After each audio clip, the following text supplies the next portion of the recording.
It's 3 a.m., and somewhere in your house, a baby you know is warm, fed, and safe. You don't hear it right now, but you know that if you did, you could hand it to a partner, set it in a $300 vibrating bassinet, or just wait it out with a white noise app doing the heavy lifting. Ancient parents had none of that. They had darkness, silence, except for the screaming, and a baby whose crying might mean hunger, or a predator nearby, or something fatal, with absolutely no way to tell which. So the question is simple. For hundreds of thousands of years, with no formula, no monitors, no pediatricians on call, how did ancient parents figure out what to do when their baby simply would not stop crying? Let's start with the thing almost nobody questions. Why does a baby even cry like that in the first place? Here's what nobody tells you. Crying isn't a malfunction. It's an alarm system, and a shockingly effective one. Pediatric researcher Ronald Barr, working through the Canadian Institute for Advanced Research, developed what's now called the period of purple crying, documenting that infant crying peaks almost universally around 6 to 8 weeks of age, regardless of culture, parenting style, or country. A pattern so consistent it looks less like a problem to fix and more like a biological program running on schedule. Evolutionary psychologists tie this directly to attachment theory, first proposed by British psychiatrist John Bowlby in the 1950s, which argues that infant crying evolved specifically to keep a caregiver physically close, because a human baby separated from its caregiver in the ancient world wasn't just uncomfortable, it was in mortal danger. Think about that for a second. The sound that exhausts you at 3 a.m. is the same sound that, 100,000 years ago, was the only thing standing between a helpless infant and a saber-toothed cat. Once you understand crying as an alarm, the next problem becomes obvious. How do you shut off an alarm you can't fully diagnose? Here's the part that gets surprisingly scientific. Ancient parents may not have understood biology, but they stumbled onto one of the most effective interventions we still use today, almost by accident. A landmark 1986 study by researchers Urs Hunziker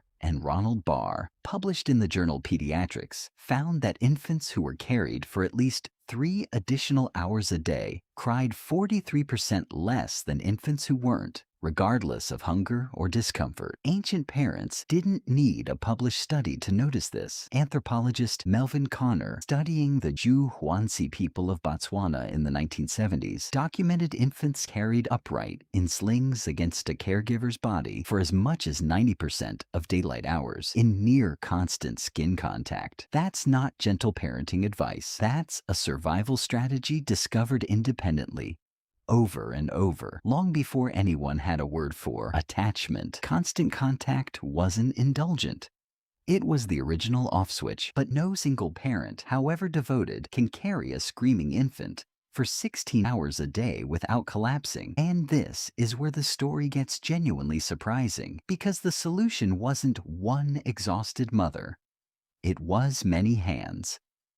Here's the part nobody talks about. Anthropologist Sarah Hrdy's research on what's called cooperative breeding argues that human infants evolved to be soothed by multiple caregivers, not just biological mothers, a system anthropologists refer to as allomothering. Among the Ife people of the Democratic Republic of Congo, studied extensively by anthropologist Edward Tronick starting in the 1980s, infants were passed between an average of more than a dozen different caregivers within their first few weeks of life, each one capable of nursing, rocking, or calming the baby on demand. A crying infant wasn't one woman's crisis to solve alone in a hut somewhere.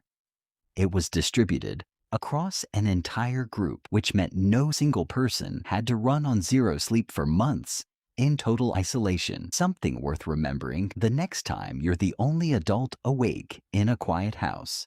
Even with more hands available, though, ancient caregivers still needed actual techniques, specific moves that worked in the moment, not just extra bodies standing by. And this is where it gets almost eerie, because modern neuroscience is now confirming instincts your ancestors already trusted completely. A 2019 study led by researcher Lawrence Bayer at the University of Geneva, published in Current Biology, found that gentle rocking motion doesn't just soothe emotionally, it synchronizes brain activity in ways that speed the transition into deep sleep, a mechanism the researchers linked to the inner ear's vestibular system. Ancient parents didn't know about vestibular systems. They just knew that walking, swaying, and rocking worked, which is likely why swaddling, tightly wrapping an infant to mimic the snugness of the womb, appears independently across wildly different ancient cultures, from swaddled infant figures depicted in ancient Greek terracottas to the tightly wrapped mummy bundles of infants found at Paracas burial sites in Peru, dated to roughly 800 BCE. And when movement and swaddling weren't enough,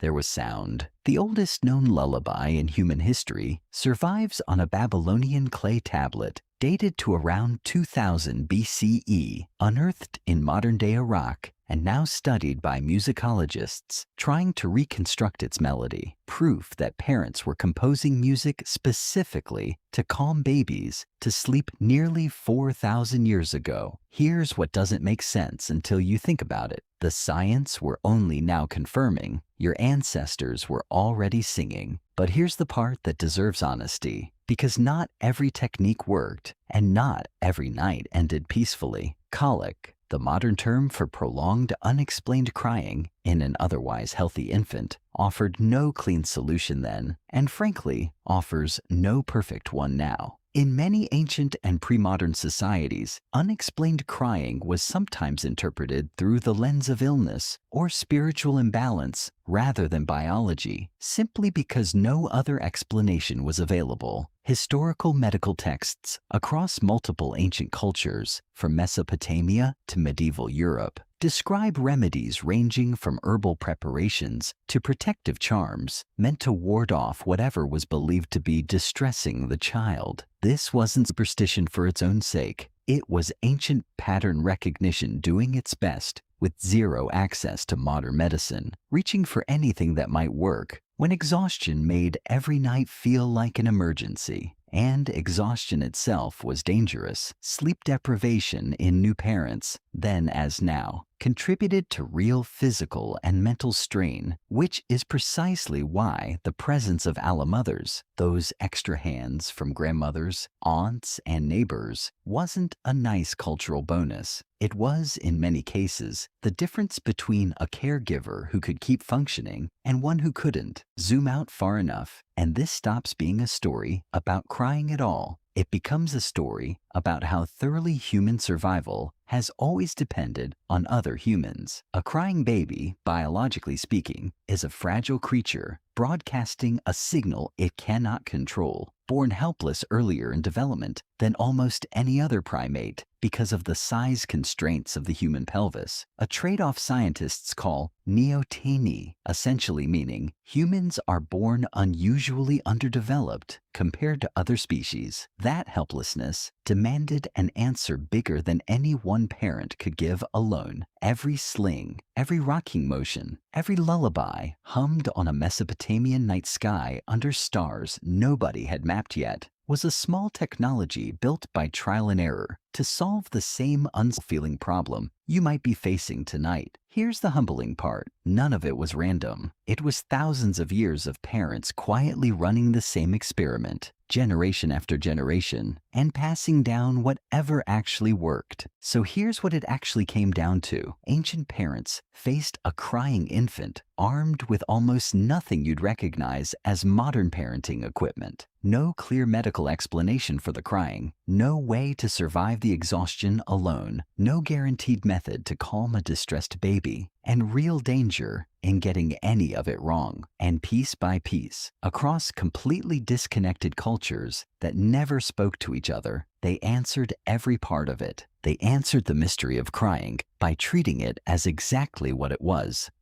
An ancient alarm system demanding closeness, not punishment. They answered the impossibility of doing it alone with alamothers, cooperative breeding, and a village's worth of extra arms passing a baby hand to hand. They answered the physical need for comfort with carrying, rocking, and swaddling, techniques so effective that neuroscience is only now catching up to explain why they worked. And when nothing else worked, they answered it the oldest way humans have ever answered anything unbearable. Together, exhausted, but not alone in the dark. Zoom back in now to your quiet house, to that baby sleeping safely down the hall while you scroll on your phone at 3 a.m., half listening for a sound that hasn't come yet. What feels like a solitary, modern struggle. One exhausted parent against one crying infant is actually the tail end of an unbroken chain of slings, shared shifts, stretching back tens of thousands of years, built by people who had no manual and figured it out anyway. That crying you dread hearing tonight isn't new, and it was never meant to be handled by you alone. It's the oldest sound in human history, and every single time someone answered it,